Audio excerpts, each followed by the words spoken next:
Hello, എല്ലാവർക്കും ജസ്നാസ് കിച്ചണിലേക്ക് സ്വാഗതം. കപ്പലണ്ടി മിഠായി അഥവാ കടല മിഠായി എല്ലാവർക്കും ഇഷ്ടമായിരിക്കുമല്ലേ? ഇന്ന് നമ്മൾ ശർക്കര ചേർത്തിട്ടുള്ള കപ്പലണ്ടി മിഠായിയാണ് ഉണ്ടാക്കാൻ പോകുന്നത്.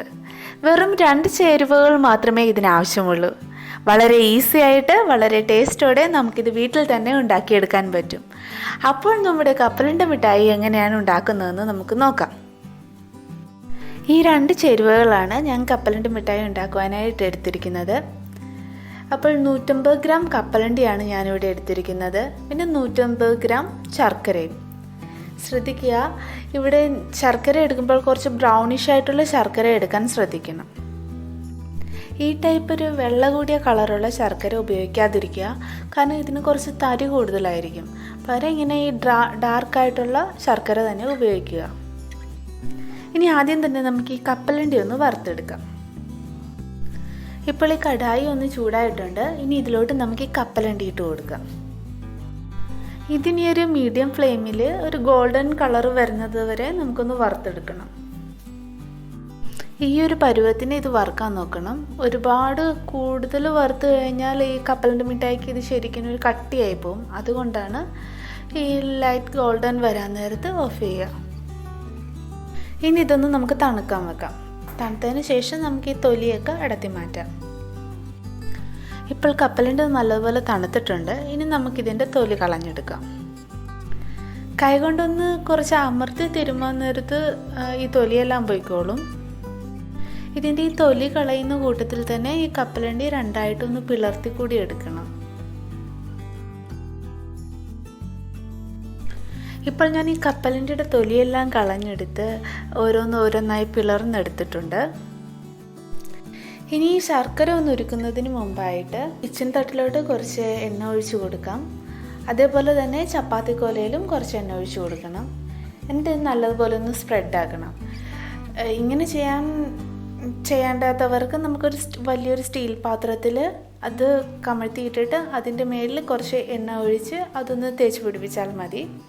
കാരണം നമുക്ക് ഈ കപ്പലണ്ടിയും ശർക്കരയും കൂടി ഉരുക്കി അത് ആ സമയത്ത് തന്നെ നമുക്ക് ഇതിലോട്ട് എടുത്തിട്ട് പരത്താൻ വേണ്ടിയാണ് നമ്മളിതിങ്ങനെ ചെയ്തു വെക്കുന്നത്. ഈ കടായി ഇനി ഒന്ന് ചൂടായി വരാൻ നേരത്ത് നമ്മൾ ഈ എടുത്തു വെച്ചിരിക്കുന്ന ശർക്കര അതിലോട്ടിട്ട് കുറച്ച് വെള്ളം കൂടി ഒഴിച്ച് നമുക്ക് നല്ലപോലെ ഒന്ന് മിക്സ് ചെയ്ത് കൊടുക്കാം. ഇപ്പോൾ ആ കട്ടയെല്ലാം വലിഞ്ഞ് ഈ ഒരു കൺസിസ്റ്റൻസിയിൽ ഇതെത്തിയിട്ടുണ്ട്. ഇനിയും കുറച്ച് നേരം നമുക്കിതൊരു മീഡിയം ഫ്ലെയിമിലിട്ട് നല്ലപോലെ ഒന്ന് ഇളക്കി കൊടുക്കാം. ഇപ്പോൾ ഇത് ഈ ഒരു പരുവം എത്തിയിട്ടുണ്ട്.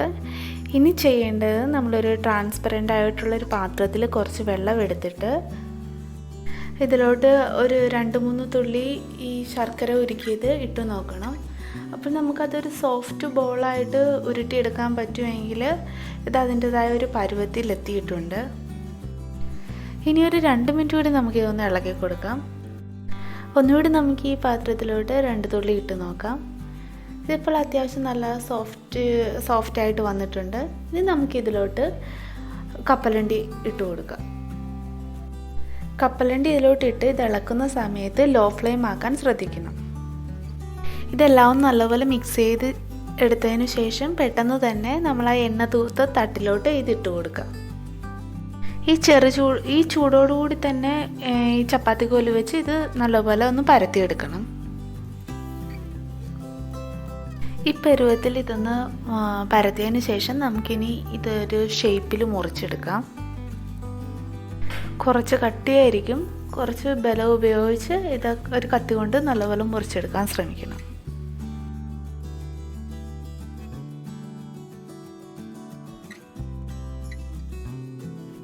ഇപ്പോൾ ഞാനിതെല്ലാം നല്ലതുപോലെ മുറിച്ചെടുത്തിട്ടുണ്ട്. നമുക്കിനി ഇതൊരു പ്ലേറ്റിലോട്ട് സെർവ് ചെയ്യാം. നിങ്ങൾ കണ്ടില്ലേ ഇത് എത്ര ഈസി ആയിട്ടാണ് നമ്മളിവിടെ ചെയ്തതെന്ന്. വെറും 2 ചേരുവകൾ മാത്രമേ ഇതിനാവശ്യമുള്ളൂ. കടയിൽ നിന്നൊക്കെ കിട്ടുന്ന രീതിയിലുള്ള നല്ല രുചിയുള്ള കപ്പലണ്ടി മിഠായിയാണ് നമ്മളിവിടെ തയ്യാറാക്കിയിരിക്കുന്നത്. ശരിക്കും ഈ കപ്പലണ്ടി മിഠായി എല്ലാ പ്രായക്കാർക്കും വളരെ ഇഷ്ടമാകും. ഈ കപ്പലണ്ടി മിഠായി ശരിക്കും നമ്മളൊരു 2-3 ദിവസമൊക്കെ ഒരു ഗ്ലാസ് ജാറിലിട്ട് വെക്കുവാണെങ്കിലൊക്കെ നമ്മൾക്ക് കടയിൽ നിന്ന് മേടിക്കുന്ന ആ ഒരു ടേസ്റ്റ് തന്നെ ഈ കപ്പലണ്ടി മിഠായിക്ക് ഉണ്ടാകും. അപ്പോൾ ഇനി ആരും കടയിൽ പോയി ഈ കപ്പലണ്ടി മിഠായി മേടിക്കേണ്ട ആവശ്യമില്ല. നിങ്ങൾക്ക് എല്ലാവർക്കും ഇത് വീട്ടിൽ തന്നെ വളരെ ഈസി ആയിട്ട് ചെയ്തെടുക്കാൻ പറ്റും. വെറും 2 ചേരുവകൾ ഉപയോഗിച്ച് നമ്മൾക്കിതെല്ലാം അവൈലബിൾ ആയിട്ടുള്ള സാധനങ്ങളാണ്. അപ്പോൾ ഇതുവരെയും എൻ്റെ ചാനൽ സബ്സ്ക്രൈബ് ചെയ്യാത്തവരുണ്ടെങ്കിൽ ഒന്ന് സബ്സ്ക്രൈബ് ചെയ്യുക. ഇതുവരെയും എൻ്റെ ചാനലിലെ വീഡിയോ കാണുന്നവർക്ക് എല്ലാവർക്കും നന്ദി. ശരിക്കും ഈ വീഡിയോസ് എല്ലാം നിങ്ങൾക്ക് എല്ലാവർക്കും ഇഷ്ടമാവുകയാണെങ്കിൽ നിങ്ങളുടെ ഫാമിലിക്കും ഫ്രണ്ട്സിനും ഒക്കെ ഒന്ന് ഷെയർ ചെയ്ത് കൊടുക്കുക. നിങ്ങളുടെ ഫീഡ്ബാക്ക് എല്ലാം എന്നെ കമൻസിലൂടെ അറിയിക്കുക. ഇനിയും ഞാൻ പുതിയ വീഡിയോയുമായി വരുന്നതായിരിക്കും. Thank you for watching Jasna's kitchen.